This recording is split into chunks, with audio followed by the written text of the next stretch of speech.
नमस्कार दोस्तों, गीता में भगवान श्री कृष्ण ने अर्जुन से कहा था, हे पार्थ, जब तक तुम अधर्मी को नहीं मारोगे, जब तक तुम पापियों का विनाश नहीं करोगे, जब तक तुम धूर्त को नहीं खत्म करोगे, ये संसार हमेशा के लिए खराब हो जाएगा और इस संसार में केवल पापियों का राज हो जाएगा। और पापी बहुत ही खतरनाक होता है, यानी कि 100 धार्मिक पे 10 पापी भारी हो सकता है। बड़ी बात है ये, क्योंकि पापियों का काम केवल है धोखे से वार करना, और जो धर्म ग्रस्त चलता है वो केवल सीधा वार करता है, उसे समझा के वार करता है, नियम का पालन करता है। लेकिन पापी ऐसा नहीं करता है, पापी केवल क्या करता है, धोखे से वार करता है। इसीलिए 100 के बराबर 10 पापी होता है, यानी कि बेहद ही खतरनाक होता है। इसीलिए उसे खत्म कर डालो। और दोस्तों क्या हुआ था, तमाम पापियों को मार दिया गया था। दोस्तों अब वो समय आ चुका है कि हम भी उन तमाम पापियों को खत्म करें जो भारत के खिलाफ षड्यंत्र रचता है। और बड़ी बात तो यह है कि भारत को हर मुद्दे पे बदनाम करने की कोशिश करता है, क्योंकि जरूरी है दोस्तों, पहले देश तभी दोस्ती। ठीक है, किसी भी देश का एक ही नियम होता है, पहले देश का बचाव, देश का सुरक्षा, उसके बाद ही दोस्ती है या फिर जान पहचान। दोस्तों हम लोग इस केस में बहुत बड़ा मिस्टेक कर दिए। हम लोग एक देश को बार बार दोस्त बुलाए हैं और वही देश हम लोग को फिर से एक बार दसा है, हम लोग को बदनाम करने का बहुत बड़ा कोशिश किया है। और बड़ी बात तो यह है कि यूएन में जाके फिर से खूब गर्जा है, यूएन में जाके भारत को बदनाम किया है, बहुत कुछ बोला है। दोस्तों इस बार जो बोला है ना, उसे जान के आप लोगों को हैरानी होगा। आप लोग बोलेंगे कि अब की बार भारत सरकार को धावा बोलना चाहिए, हमला बोलना चाहिए और जिसको मिटा देना चाहिए। दोस्तों चलिए हम जानते हैं शुरू से आखिरकार बोला क्या है, वो कौन सा देश है। लेकिन इन सबसे पहले मैं आप लोग से अनुरोध करता हूँ, दोस्तों डिस्क्रिप्शन में एक लिंक है यूट्यूब चैनल का, वो मेरा चैनल है, सेकंड चैनल है, वहाँ पे जाइए और मेरे बारे में अधिक जानिए और उस चैनल को सब्सक्राइब कीजिए। दोस्तों वीडियो को पूरा देखिए, क्योंकि इसमें बहुत कुछ है। और दोस्तों बड़ी बात तो यह है कि आप लोग के उम्मीद पर मैं ये वीडियो बनाया हूँ, इसीलिए आप लोग कृपया करके वहाँ जाइए और वीडियो को लाइक कीजिए, कमेंट कीजिए और वीडियो को शेयर कीजिए, चैनल सब्सक्राइब कीजिए। दोस्तों आप ही लोग के भरोसे मैं कुछ करता हूँ, ठीक है, तो आप लोग वहाँ पे एक बार जरूर जाइए, ठीक है ना। अब चलिए हम जानते हैं आखिरकार वो कौन देश है जो भारत को फिर से धोखा दिया है। दोस्तों आप जानते हैं हाल ही में यूएन में क्या हुआ है, यूनाइटेड नेशन में तुर्की के विदेश मंत्री ने ऐसा बयान दिया है ना, फिर से पूरी दुनिया में खलबली मचा दिया है। हम लोग तुर्की से ऑलरेडी 1 साल से परेशान है। दोस्तों 1 साल में तुर्की ने बहुत कुछ किया है। अब जानते हैं तुर्की पहले बोला कि हम मुस्लिम 5 ग्रुप बनाएंगे, जिसमें ईरान रहेगा, इंडोनेशिया रहेगा, पाकिस्तान रहेगा, मलेशिया रहेगा, तुर्की रहेगा।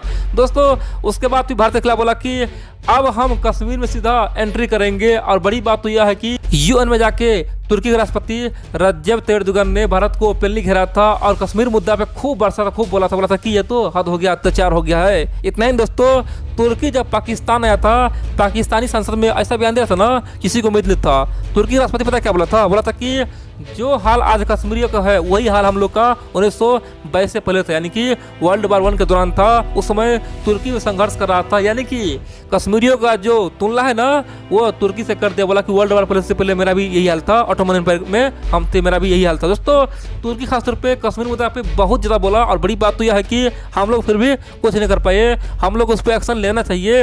इतना ही नहीं, तुर्की चाहे सीएए मुद्दा हो, एनआरसी मुद्दा हो, किसी भी मुद्दा पे ओपनली बोलता है, भारत को केवल घेरता ही है। बोलता है भारत में क्या हो रहा है, चाहे कोई दंगा हो, कुछ भी हो जाए तो केवल भारत को ही घेरता है। बोलता है कि भारत तो यहाँ पे बहुत बड़ा खतरनाक बन गया, भारत में लोग रहना मुश्किल हो गया है, आम इंसान कैसे जिएगा। दोस्तों तरह तरह के भ्रांतियां फैला रहा था। दोस्तों अब की बार जो तुर्की किया है ना, उसमें भारत सरकार को ओपनली मैदान में आना चाहिए और आर्या पार करना चाहिए। आखिरकार कब तक चुप रहेगा, क्योंकि एक तुर्की जैसा पिद्दी सा देश जिसका कोई वैल्यू नहीं है, कुत्ते का हाल है, कोई भी आके मजाक चला जाता है, चाहे रसिया हो, अमेरिका हो, सब तुर्की को केवल गाली देता है। दोस्तों वो तुर्की हमको आंख दिखाएगा, तुर्की सबके सामने में हाथ फैलाता है।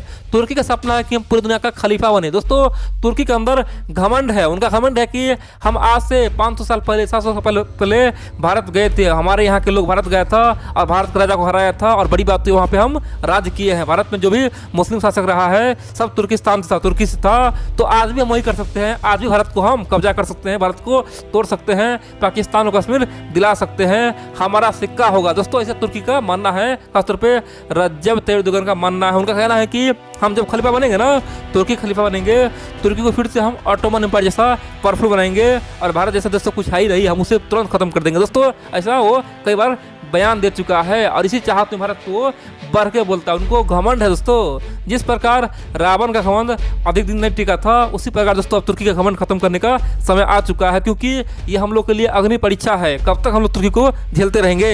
दरअसल एक बार फिर से यूएन में खासतौर पे ह्यूमन राइट के मुद्दा पे तुर्की के विदेश मंत्री ने बहुत जहर बोला। उन्होंने कहा कि कश्मीर में आज क्या हो रहा है, कश्मीर में आज किस प्रकार से अत्याचार हो रहा है। हम भारत सरकार से हाथ जोड़ते हैं, इंसानियत के नाते हम हाथ जोड़ते हैं। सबको बकस दो, किसी को जान मत मारो, सबको छूट दो, सबको घूमने फिरने की आज़ादी दो। आखिरकार वो लोग इंसान हैं। भारत सरकार के अंदर थोड़ा भी बुद्धि नहीं है क्या? भारत सरकार आखिरकार इतना अत्याचार कैसे कर सकता है? कश्मीरियों को अपने हाल पे छोड़ दो और कश्मीरी जो चाहता है वही करो। जिस प्रकार से कश्मीर का मुद्दा यूएन में है, यूएन में आ जाओ, यूएन में शांति से बात करो और जितना हो सके पाकिस्तान का साथ दो और हो सके तो ये मुद्दा आसानी से खत्म करो, हम तुम्हारा साथ देंगे। दोस्तों ऐसा तुर्की कर रहा है। उनका कहना है कि यूएन चाहे तो कश्मीर मुद्दा को खत्म कर सकता है और अधिकांश जो कश्मीरी है वो पाकिस्तान के साथ देता है।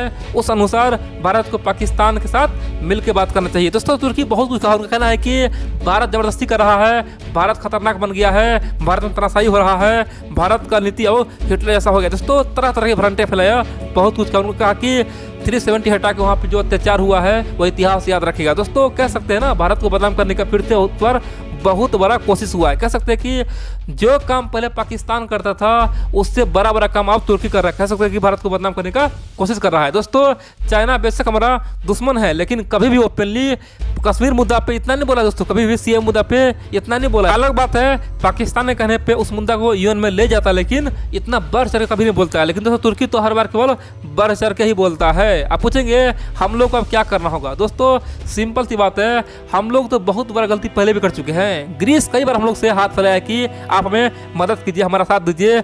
आप हमें साथ दीजिएगा तो हम तुर्की को बर्बाद कर देंगे, तबाह कर देंगे, उसका कहानी खत्म कर देंगे। लेकिन दोस्तों हम लोग कभी भी ग्रीस का ओपनली साथ देते नहीं है। हाल ही में अजरबैजान का युद्ध हो रहा था। देखिए दोस्तों अजरबैजान अर्मेनिया का युद्ध हुआ, तुर्की यहाँ पे अजरबैजान का साथ दिया। भारत चाहता तो अर्मेनिया का साथ दे सकता था और तुर्की का औकात दिखा सकता था। कह सकते कि तुर्की को अलग थलग कर सकता था, उसी क्षेत्र में उसे बदनाम कर देता, बता देता कि देखो भाई भारत तुमसे 1000 किलोमीटर दूर है, लेकिन जैसे ही वो अर्मेनिया का साथ दिया तुम्हारा कहानी खत्म हो गया। दोस्तों भारत के पास मौका था।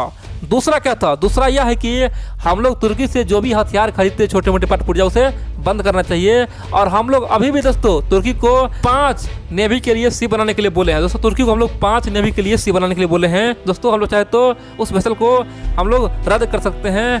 $2.5 बिलियन हम लोग को बच सकता है। दोस्तों $2.5 बिलियन का हम लोग तुर्की को प्रोजेक्ट दिए। इतना ही नहीं, भारत में कई सारे हाईवे प्रोजेक्ट, बहुत सारे प्रोजेक्ट में तुर्की काम कर रहा है, लेकिन बदले में क्या कर रहा है? भारत को बदनाम भी कर रहा है। कह सकते हैं कि ये कैसा दुर्भाग्य है, जिसे हम लोग दाने देते हैं, जिसे हम लोग अपने देश में बुलाते हो, ये हम लोग को धोखा देता है। दोस्तों ये तुर्की का फितरत हमेशा से रहा है। अब की बार भारत सरकार को इसे खत्म करना चाहिए, उसका औकात दिखाना ही चाहिए। आप पूछेंगे आखिरकार रज्जब एर्दोगन को आखिरकार हो क्या गया, क्या कारण जो पाकिस्तान को इतना साथ देता है? देखिए दोस्तों उनको लगता है कि आने वाले समय में जब हम न्यूक्लियर हथियार बनाएंगे, परमाणु बनाएंगे, उसमें हमें साथ देगा केवल पाकिस्तान देगा, क्योंकि उसके पास वो तकनीक है और ऑलरेडी पाकिस्तान पैसा बेच जाता है। इसीलिए दोस्तों पाकिस्तान को खुश कर रहा है। इतना ही नहीं, उसे लगता है कि तुर्की का हथियार और पाकिस्तान का परमाणु बम दोनों मिल जाए ना तो पूरे इस्लामिक दुनिया पे राज करेगा। दोस्तों वो बहुत कुछ समझता है, इसीलिए पाकिस्तान को खुश करने के लिए कश्मीर का मुद्दा हमेशा उठाता रहता है। लेकिन हम लोग कभी भी ओपनली तुर्की का औकात नहीं दिखाइए। अब वो समय आ चुका है कि तुर्की को भी औकात दिखाना चाहिए। और जो हाल हम लोग ने पाकिस्तान ने किया है, जो हाल हम लोग चीन का किया, वही हाल अब तुर्की का करना ही पड़ेगा।